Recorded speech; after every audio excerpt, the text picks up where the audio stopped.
Nagawa ni Shawn Porter ang KO pick para sa return fight ni Manny Pacquiao laban kay Mario Barrios.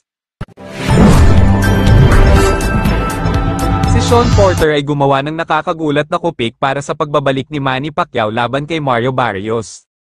Ang return list official ni Manny Pacquiao bilang Filipino legend ay bumalik para labanan si Mario Barrios para sa WBC welterweight title. Si Pacquiao ay nirerango sa #5 sa WBC welterweight ladder bago ang laban.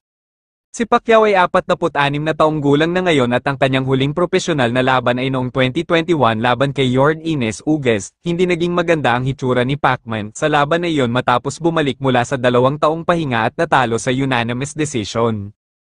Ang kanyang pagbabalik sa edad na 46 na ay nagtaas ng kilay at ang mga tagahanga ay nagsimulang magtanong kung ito ay isang matalinong desisyon na bumalik sa ring sa edad na ito. Ang mga dating kampyon at komentarista na si Shawn Porter ay nagbigay na ngayon ng kanyang pananaw sa paparating na laban.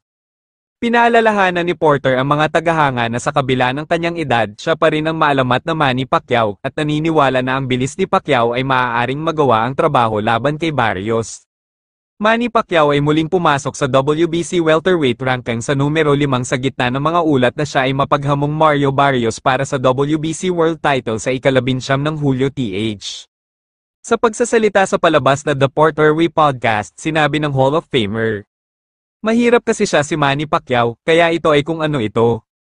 Siya ay alinman sa dumating sa ring at magagawang maging mabilis sapat na upang makakuha ng offsa, at kung siya ay siya oras sa kanya at knock sa kanya, kung ano ang alam ko nang hindi napupunta sa talagang malalim na detalye, ang kaliwang kamay na iyon laban sa kanang kamay, ang kanyang kaliwang kamay ay palaging nakakarating doon ng mas mabilis kaysa sa ibang mga fighter sa kanang kamay, hindi lamang iyon, kaya ito ay uri ng isang tugma na ginawa sa langit para kay Pacquiao."